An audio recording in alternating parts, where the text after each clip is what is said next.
오늘 본문은 예수님께서 친구 나사로를 살리시는 장면입니다. 근데 이 장면을 처음 볼 때는 예수님이 너무 인정이 없는 것 같아요. 왜? 나사로가 병들었다는 소식을 듣고 곧바로 가지를 않죠. 4일이나 늦게 가십니다.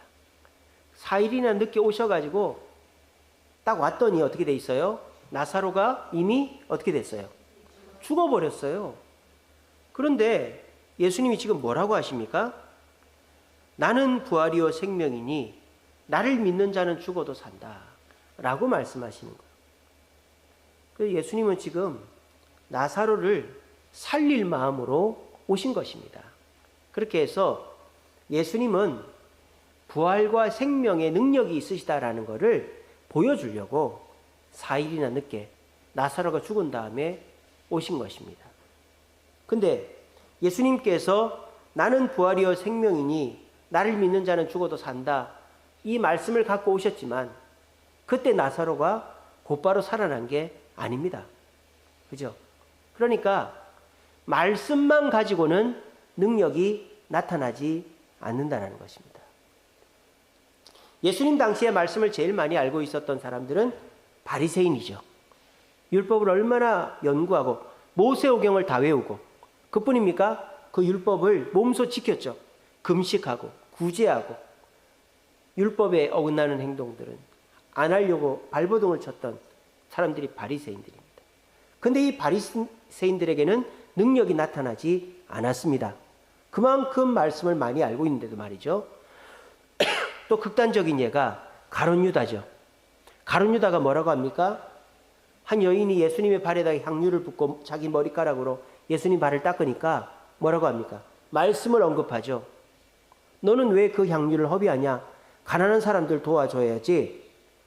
가난한 사람을 도와주라는 게 말씀이죠. 근데 그 말씀을 잘 알고 있는 가룟 유다에게는 능력은커녕 사탄 마귀가 역사하게 된 것입니다. 여러분, 지금 이 지구상에서 말씀을 제일 많이 알고 있는 존재가 누굴까요? 목사님일까요? 신대원의 신학자들일까요? 마귀입니다. 마귀.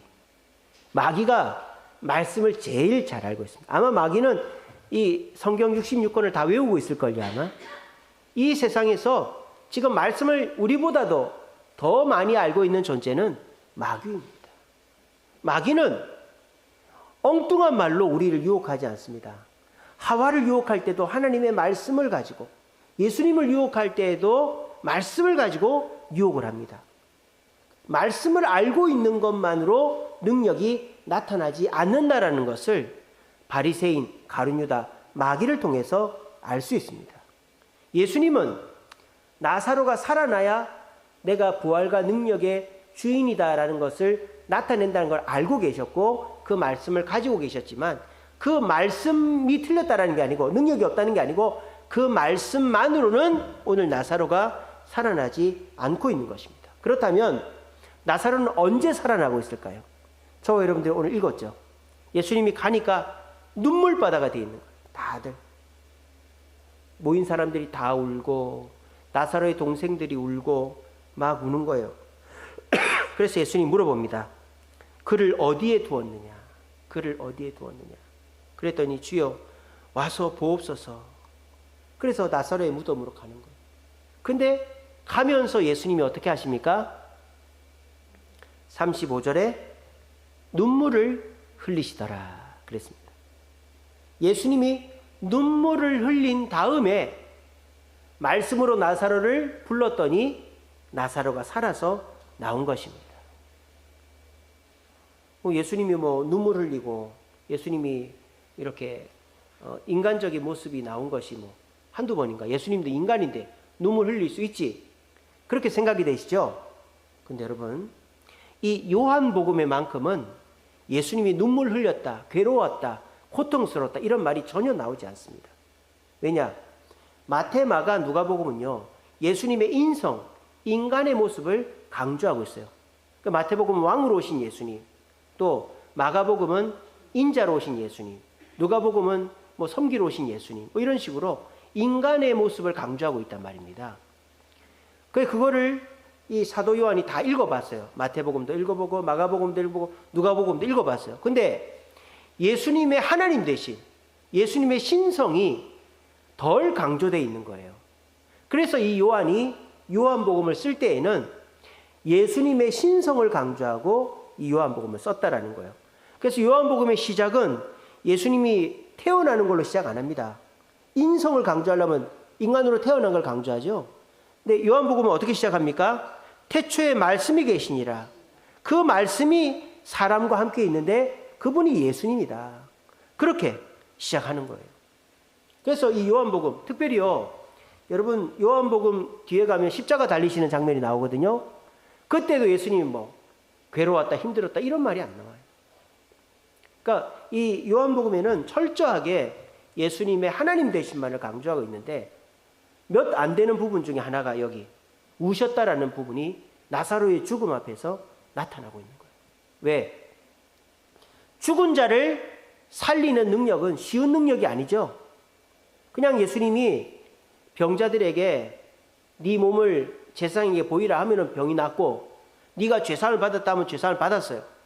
근데 죽은 사람을 살리는 일은 쉬운 일이 아니란 말이에요. 인류 역사상 죽은 사람이 살아나는 일이 없어요. 예수님 전까지만 해도. 그럼 그 놀라운 능력이 일어나려면 어떻게 된다? 예수님의 말씀에다가 예수님의 눈물, 다시 말하면 예수님의 사랑이 들어갈 때 놀라운 능력이 일어난다는 거예요. 물론 예수님은 말씀만 갖고도 나사로를 살리죠. 근데 왜 오늘 예수님이 눈물을 흘리시면서 나사로를 살리실까요? 그것은 우리에게 교훈하시는 것이죠. 아무리 우리가 말씀을 많이 알고 있고 능력이 있어도 눈물이 없으면 그 능력이 나타나지 않는 것을 우리에게 가르쳐주기 위해서 예수님께서 친히 부활과 생명이신 그 말씀에다가 친히 눈물을 흘리시면서 요한복음에는 예수님이 인간된 모습을 전혀 드러내지 않고 있는데도 눈물 흘리신 것을 드러내면서 예수님이 나사로를 살려내셨다는 거예요. 성경에는요, 능력은 눈물과 함께 나타난다는 구절들이 많이 나와요. 씨 뿌리는 비유 아시죠? 이제 농부가 씨를 뿌렸는데 길가에 뿌리고 돌짝밭에 뿌리고 가시밭에 뿌리고 옥토밭에 뿌린 씨 뿌리는 비유 아시죠? 근데 이 씨 뿌리는 비유에 먼저 길가에 뿌린 씨앗은 어떻게 됩니까? 아예 뿌리 자체가 내리지를 못하죠. 바닥이 딱딱하니까. 근데 돌짝밭에 뿌린 그 씨는 어떻게 됩니까? 뿌리는 내리죠.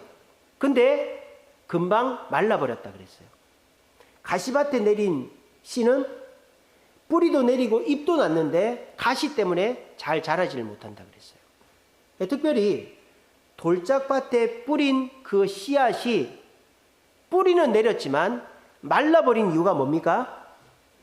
돌에는 뭐가 없어요? 물이 없다라는 거예요. 돌은 단단하고 튼튼하고 또 뭐 흔들리지 않지만 물이 없어. 물이 없으면 말라버리는 거예요. 요즘 사람들이 예전에 비해서 똑똑합니다. 또 예전에 비해서 많이 갖고 많이 압니다. 근데 요즘 사람들에게는 눈물이 없다 이 말이에요. 여러분들은 누군가를 위해서 울어본 적이 언제입니까? 누군가를 위해서 뭐 TV 보면서 영화 보면서 우는 거 말고 나의 남편, 내 아내, 내 자녀, 내 부모 형제를 위해서 울어본 적이 언제입니까? 한번 생각해 보세요. 여러분들은 내가 사랑하는 사람을 위해서 울어보신 적이 있습니까? 영화를 보면서 다큐멘터리를 보면서 막 TV에 가난하고 병들고 뭐 저기 이디오피아 난민들 보면서는 우리가 울 수 있죠. 근데 그런 눈물은 아무런 능력이 없어요. 그냥 슬픈 것뿐이죠. 근데 우리가 진짜 울어야 될 곳이 어디다? 내 가정이다. 내 직장이다. 내 교회다라는 거예요. 왜? 내 가정에서 울면 내 가정이 바뀌고 내 자녀를 위해 울면 내 자녀가 바뀌고 교회에서 울면 교회가 부흥하는 줄로 믿으시기를 바랍니다. 여러분 고린도전서 13장에 뭐라고 했습니까? 천사의 말을 해도 뭐가 없으면, 사랑이 없으면 울리는 꽹과리와 같다고 그랬잖아요. 천사의 말, 하나님의 말씀이 주어져도 사랑의 마음으로 그 말씀을 받고 실천하지 않으면 아무런 변화가 일어나지 않는다라는 것입니다. 우리는 많이 알고 어떻게 해야 되는지 방법도 압니다. 그래, 열심히 기도하고 열심히 예배 나오고 봉사하고 전도하면 하나님의 역사가, 능력이 나타나겠지. 그렇죠. 열심히 기도하고 봉사하고 예배하고 전도하면 하나님의 능력이 나타납니다. 그런데 현실적으로 능력이 나타나냐 이 말이에요. 여러분들이 자녀를 위해서 기도합니다. 가정을 위해서 기도합니다. 교회를 위해서 봉사합니다. 또 열심히 예배합니다. 근데 가정에서 변화가 일어나냐 말이에요. 교회에서 능력이 나타나냐 이 말이에요. 안 나타난다 이 말이에요.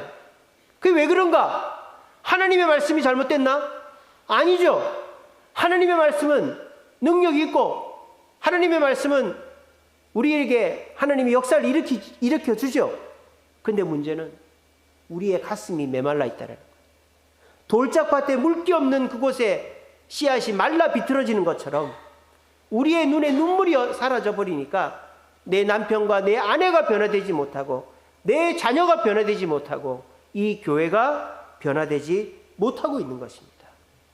여러분, 이 시간에 여러분들의 신앙의 열정, 신앙적 지식, 또 여러분들의 어떤 헌신, 이런 것들이 내 가정과 교회를 변화시키는 것이 아니라 그곳에 나의 가슴이, 나의 절절함이 담긴 눈물 어린 사랑이 들어가야만 내 가정과 내 교회가 변화가 시작되는 줄로 믿으시기를 바랍니다. C.S. 루이스라는 영국 사람이 있어요. 이 사람은 케임브리지 대학교 교수였는데요.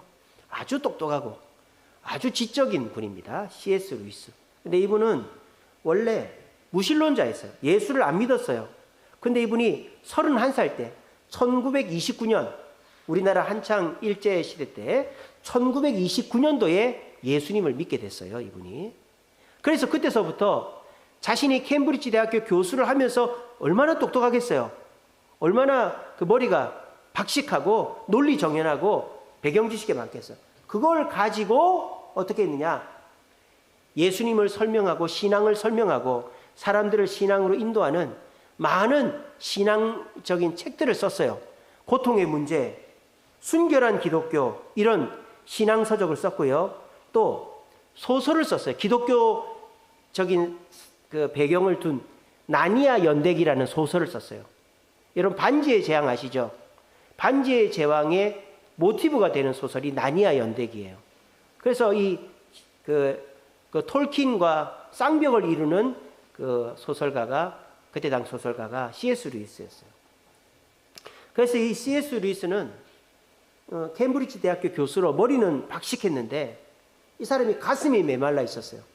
이 사람이 뭐 책도 쓰고 했지만 자기도 뭐 그렇게 큰 감동이 없었고 사람도 딱히 변화시키지를 못했어요. 근데 이 C.S. 루이스에게 변화가 생겼습니다. 결혼을 했어요. 결혼을. 몇 살 때 결혼을 했느냐? 31살에 예수를 믿게 됐다 그랬잖아요. 그럼 뭐 한 35세 결혼했느냐? 58에 결혼했습니다. 60 다 돼가지고 58에 자기보다 13살이나 어린 여자랑 결혼을 했어요. 제가 보니까 C.S. 루이스 사진 보면 머리도 벗겨지고 못생겼거든요. 능력이 좋은가 봐요. 대학교 교수니까 말빨로 샬라샬라샬라 해가지고 꼬셨나 봐요. 45살 미국 여자 조이라는 여자랑 결혼을 합니다. 근데요, 그 여자랑 4년밖에 못 살아요. 4년밖에 못 살았어요. 왜 4년밖에 못 살았을까요? 이 사람이 너무 뭐 이성적이고 피도 눈물도 없어가지고 싸우다가 이혼했을까요? 그 조이라는 여자가 죽었어요. 4년 살고 죽었어요.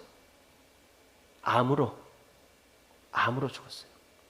근데 이 C.S. 루이스는요, 이 자기가 58에 결혼해서 이제 막 행복을 누릴 기대감으로 가득 차 있었는데, 자기 아내가 암으로 죽은 것도 충격이지만 이 아내가 암으로 죽은 것 때문에 더 큰 충격을 받았어요.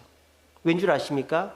이 C.S. 루이스의 아버지도 어머니도 암으로 돌아가셨어요. 그러니까 집안에 자기가 사랑하는 사람은 다 암이 뺏어가는 거예요. 그래가지고 어마어마한 충격을 받아가지고 이 C.S. 루이스가 하나님이 살아계시면 도대체 나한테 이렇게 하실 수가 있나 하면서 너무 슬픔에 빠져 있었던 거예요. 그러면서 이 사람이 정신을 못 차렸는데 그때 책을 한 권 씁니다. 네 편의 편지를 썼는데 그걸 책으로 모았어요. 그때 하나님에 대한 회의, 믿음에 대한 회의, 배신감, 그런 마음들을 갖고 있었지만 그 마음이 점차 바뀌어서 믿음이 회복되어져 가는 과정에 그 편지를 묶은 것이 헤아려 본 슬픔이라는 책이에요. 헤아려 본 슬픔. C.S. 루이스는 조이와 결혼을 하고 조이가 죽기 전까지는 그냥 똑똑한 사람이었어요. 똑똑한 사람. 아시겠죠? 그냥 머리가 똑똑한 사람, 논리 있는 사람. 그러니까 저도 고통의 문제, 순결한 순수한 기독교는 읽어봤어요. 그 사람의 그 논리와 이론을 알기 위해서. 근데 제가 그 책 읽고 뭐 변화가 됐느냐? 그냥 내가 이렇게 뭔가 교훈 얻고 싶은 것만 봤지 뭐 큰 감동이 없었어요. 근데 이 헤아려 본 슬픔이라는 책은 읽어보진 않았지만 그 책이 어떤 그 배경에서 쓰였는가를 이제 제가 알게 됐어요. 그 신문 기사를 통해서.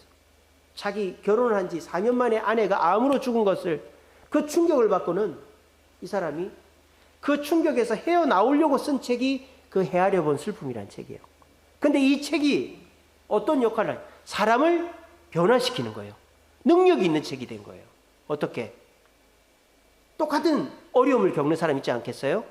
사랑하는 사람을 사고나 질병으로 잃어버린 사람들이 이 헤아려 본 슬픔이라는 책을 읽으면 믿음을 잃어버리지 않고 회복이 되고 오히려 믿음이 성장하게 되는 그런 능력 있는 책이 그 헤아려 본 슬픔이라는 책이다라는 거예요. 그러니까 이 C.S. 루이스는 예수를 믿고 난 다음에 조이라는 여자와 결혼하기 전까지는 자기 똑똑한 걸로 책 쓰고 뭐 이렇게 발표 강연하고 이렇게 했지만은, 목사는 아닙니다, 이 사람이. 그렇게 했지만은 그 사람이 크게 능력 있는 사람은 아니었어요. 똑똑한 사람이었지만. 근데 이 사람이 눈물을, 자기 아내의 죽음을 통하여 눈물을 비오듯이 쏟고 쓴 그 책은 자기의 그 이성과 논리와 눈물이 결합된 그 헤아려 본 슬픔이라는 책은 고통 가운데서 헤어나오지 못하는 사람들을 변화시키는 능력 있는 책이 되었다라는 것입니다. 여러분, 성도는 말씀과 눈물이 함께 있어야 됩니다. 눈물이 메말라 버리면 머리만 크고 그리고 뭐 될 듯 하면서 절대 일이 되지가 않아요. 근데 눈물을 흘리면서 내가 뭐 부끄럽게 눈물 흘리는 게 뭐 자랑스러운 건 아니잖아요. 근데 눈물 흘리면서 내가 부끄럽고 추한 모습을 보이더라도 진심 어린 마음으로 사랑을 표현할 때 상대방은 변화가 되게 돼 있다라는 것입니다. 오늘날 사람들이 얼마나 똑똑한지 모릅니다. 오늘날 우리가 얼마나 잘해줍니까? 옛날에는요, 뭐 명절, 저도 이제 어렸을 때 명절 때 제일 기대하는 게 뭐냐? 옷 사주는 거. 저희 어머니가 명절만 되면 새 옷을 사줬어요. 설날하고 추석 때. 그러면 저는 명절 엄청 기대하는 거예요. 아싸, 새 옷 얻어 입는다. 저희 그 진해에 그 경화장이라고 해서 경화장. 5일장이거든요. 그럼 어머니가 명절 전에는 꼭 가서 새 옷을 사줘요. 그러면 이제 그 새 옷 입고 그래도 이제 기분이 좋아가지고. 그리고 저는 고무신을 신어본 적은 없어요. 예, 제가 촌놈이라도 저는 운동화만 신었습니다. 예. 그래서 저희 어머니가 명절이 되면 꼭 새 신발을 사주는 거예요. 그러면 저는 어떻게 할까요? 내가 신고 있는 신발이 헌 신발이 돼야 되는 거예요. 구멍이 나든지 어디가 떨어져야 새 신발을 사는 거예요. 그럼 어떻게 할까요? 세면에 갈고 있는 거예요. 세면에. 구멍아 나라, 구멍아 나라. 어디를 옆을 닳게 하든 바닥을 닳게 하든. 요즘 거는 안 닳지만 옛날 거는 조금만 하면 구멍이 나거든요. 조금만 노력하면 돼요. 제가 전에도 말씀드렸지만 여기 점이 있잖아요. 이게 원래 점이 아니고 친구들이랑 장난치다가 연필로 찔러서 파란 점이 생겨서 푸른 곰팡이라고 제가 별명이 있었다 그랬잖아요. 근데 이거가 너무 부끄러운 거예요. 그래서 이걸 가리고 싶은 거예요. 가리려니까 안경을 써야 되겠다. 그래서 제가 어떻게 했을까요? 스탠드 불을 켜놓고 스탠드를 계속 보고 있었어요. 이렇게 시력이 나빠지게 하려고. 그래서 성공을 했지 않습니까? 제가 중학교 때 계속 보아가지고 눈이 안 좋아진 거예요. 그래서 엄마 눈이 안 좋다 그래가지고 중학교 때부터 안경을 썼어요. 제가 그렇게 좀 독한 놈입니다. 그 신발을 바꾸려고 막 신발을 세면에 갈고 안경 쓰려고 이렇게 하고. 저희 어머니 아버지가 아주 성실하셔서 뭐 저를 안 입히고 안 먹이고 뭐 저한 뭐 돈을 안 쓰지는 않으셨거든요. 그래서 저는 어린 시절에 그렇게 어머니한테 이제 사랑을 많이 받았어요. 근데 이제 제가 그렇게 뭐 가난하게 살고 힘들게 살고 그러지는 않았지만은, 근데 제가 가만히 보면은 우리 어머니 아버지는 눈물이 없었던 것 같아요. 아버지는 뭐 바늘로 찌르면 피 한 방울 안 날 사람이고, 어머니는 맨날 야단만 치고 공부해라 맨날 그러고. 그러니까는 저도 눈물이 메말라 가는 거죠. 그래서 누군가를 위해서 울어주지를 못하는 거예요, 제가. 근데 그러니까 어떤 문제가 생기느냐. 사람을 변화시키는 게 너무 힘든 거예요. 사람이 잘 안 변하는 거예요. 그러니까 어떤 사람은 손만 잡아줘도 사람이 금방 내 사람이 된다든지, 한번 안아만 줘도 내 사람이 되고 그러는 거 있는데, 저는 그런 걸 낯간지러서 못하는 거예요. 그러니까 저는 뭐 선물도 몇 번 줘야 되고 뭐 일도 여러 번 도와줘야 되고 한번 손잡아주고 따뜻한 말 한마디 해주고 이러면 되는데, 그런 걸 못하니까 저는 사람을 변화시키는 거를 잘 못하는 사람이 된 거죠. 근데 목사가 사람을 변화시키는 게 목사의 일 아닙니까? 그죠? 근데 제가 아무리 설교를 하고 신방을 다니고 해도 사람을 잘 변화를 못 시키는 거예요. 그게 왜 그럴까 생각해 보니까 저에게 눈물이 없더라고요. 눈물이. 저희 부모님조차도 저를 위해 울어주신 적이 없으니까. 그러다 보니까 저 누군가를 위해서 울어주는 거가 오히려 부끄러운 일이 돼버린 거죠. 저는 제비족은 죽었다 깨어나도 못할 것 같아요.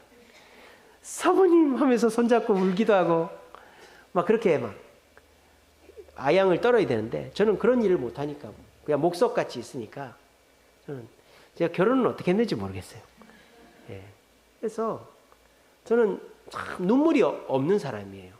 그러다 보니까 힘들죠. 사람을 변화시키지를 못하는 거예요. 근데 이제 제가 이제 여전히 뭐 제가 뭐 누군가를 위해서 막 손잡고 울어주고 그런 거는 잘 없습니다만은, 조금 바뀐 거는 뭐냐면, 제가 뭔가 논리적이고 이성적으로 접근하기보다 얼마나 저 사람이 힘들까, 얼마나 마음이 아플까, 그런 마음으로 사람을 대하기 시작했습니다. 그래서 예전 같으면 지가 알아서 하겠지 이러다가도 내가 그래도 조금이라도 도움이 돼야지 하면서 말없이 슬쩍 가서 도와주고, 또 뭐 안 가도 되는데 가고, 뭐 그런 식으로 내가 뭐 이성적이고 논리적으로 안 해도 될 일을 해주는 거죠. 근데 그거를 상대가 모르느냐? 알더라는 거예요. 교인들도 그렇고 우리 아이들도 그렇고. 그렇게 하니까 어때요? 10번 말하는 것보다 15번 맛있는 거 사주는 것보다 말없이 한번 도와주고 옆에 있어주고 그렇게 거들어주는 것이 사람을 변화시키는데 더 큰 효과가 있더라고요. 그래서 요즘은 조금 사람을 변화시키는 방법을 알 것 같습니다. 그래서 예전에는 집사람이 뭐 저한테 뭐를 시키면 그거 내가 왜 해야 되는데 막 이렇게 했단 말이에요. 근데 요즘은요, 뭘 시키면 아이 그렇게 해야지. 여보 뭐 또 할 거 뭐 있냐고 이러면은 2번 안 시키더라고요. 아 들켜버렸네. 그래서 내가 안 해도 되는 일이지만은 집사람이 원할 때 도와주면 그게 엄청 고마워하더라고요. 뭐 특별한 걸 안 해주더라도. 제가 오늘 이 설교를 하는 이유는 오늘 새벽기도 설교가 우리가 그 사람을 어떻게 하면 변화시킬 수 있을까 하는 거거든요. 그래서 우리가 사람을 변화시키려면은 그 아론의 이제 축복기도 가지고 제가 이제 설교했지 않습니까? 그래서 아론이 자녀들에게 뭐 땅이나 집이나 재산, 가나안 땅을 물려주는 것도 좋지만 하나님을 물려주는 것이 중요하다. 그래서 자녀들을 신앙의 유산을 물려주는 게 중요하다. 그 새벽에 이제 그 설교를 했지 않습니까? 이제 그거랑 연결이 되는 거예요. 그래서 우리는 어쩔 수 없이 사람을 변화시켜야 됩니다. 그죠?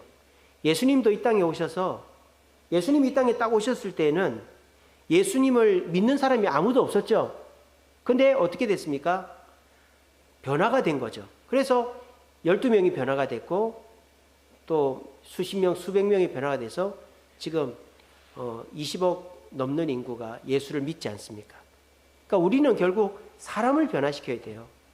근데 사람을 변화시키는데 성경 공부하고 내가 그 사람을 내가 알고 있는 지식으로 내 의견에 반박하지 못하게끔 그 사람을 지적으로 막 이렇게 때리 까고 그 사람을 굴복시키고 그렇게 한다고 사람이 변화되는 게 아닌 거예요. 물론 내가 아무것도 모르는 상태에서 사람 변화시킬 수는 없겠지만 내게 말씀의 지식이 있는 가운데서 사랑의 눈물이 있어야 사람이 변화가 되더라 하는 거예요.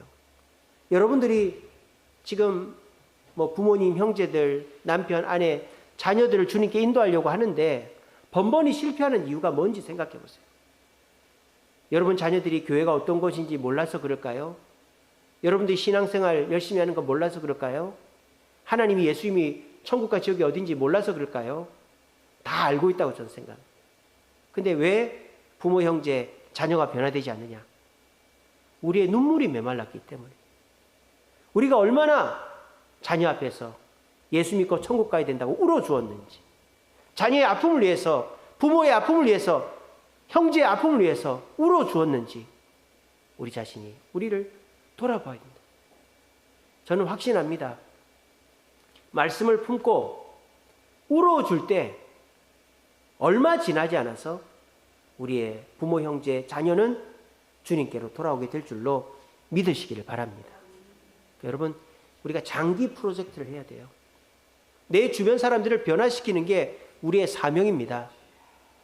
남을 변화시키는 것도 어렵지만 내 피부치, 같이 사는 사람 변화시키는 게 제일 어렵죠.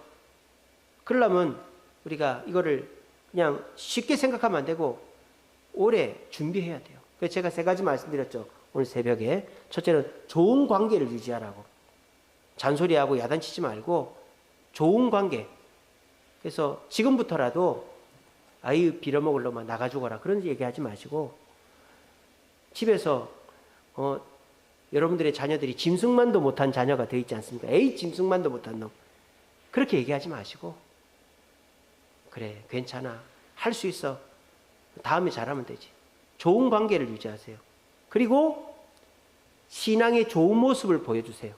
집에 가서 성도들 욕하고 목사 욕하고 그런 거 보여주지 말고 아 내가 오늘 말씀의 은혜를 받았다고 내가 교회에서 이런 하나님의 역사가 있었다고 좋은 신앙의 모습을 보여주세요. 그리고 여러분들이 기회가 있을 때마다 내가 믿는 하나님 내 신앙의 목표를 얘기를 해줘야 돼요. 거기에 플러스해서 내 눈물이 들어가야 된다 이 말이에요. 그렇게 우리가 좋은 관계를 맺고 좋은 신앙의 본을 보이고 내 삶의 간증과 이야기를 들려줄 때 마음이 움직입니다. 근데 변화는 일어나지 않아요. 그 흔들리는 마음에 내 눈물이 뿌려지면 씨가 자라고 잎이 나고 뿌리가 나고 잎이 나게 되는 거예요.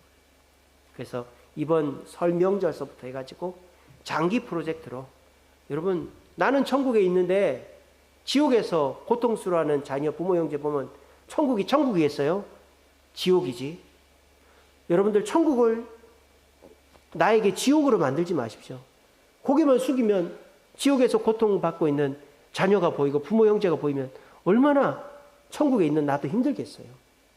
여러분 그런 아픔을 겪지 않기 위해서는 변화를 시켜야 됩니다. 변화는 말씀만 갖고 권위만 갖고 되는 게 아니에요. 눈물이 뿌려지는 사랑의 눈물이 뿌려져야 되는 거예요. 예수님도 나사로를 살릴 때 말씀만 갖고 살린 게 아니라 눈물로 살린 거예요. 돌짝밭에 뿌려진 씨는 눈물이 없어 마르는 겁니다. 여러분 이 시간에 나는 눈물이 있는가? 내가 뭐 드라마 보면서 우는 거 그런 거 말고 내 부모 형제를 위해 자녀를 위해 내 지인들 전도 대상자를 위해 나는 얼마나 울어주고 있는가? 그걸 생각하면서 우리 눈물의 능력을 가지고 부모 형제 자녀 가족 성도를 변화시킬 수 있는 저와 여러분들 되시기를 간절히 바랍니다.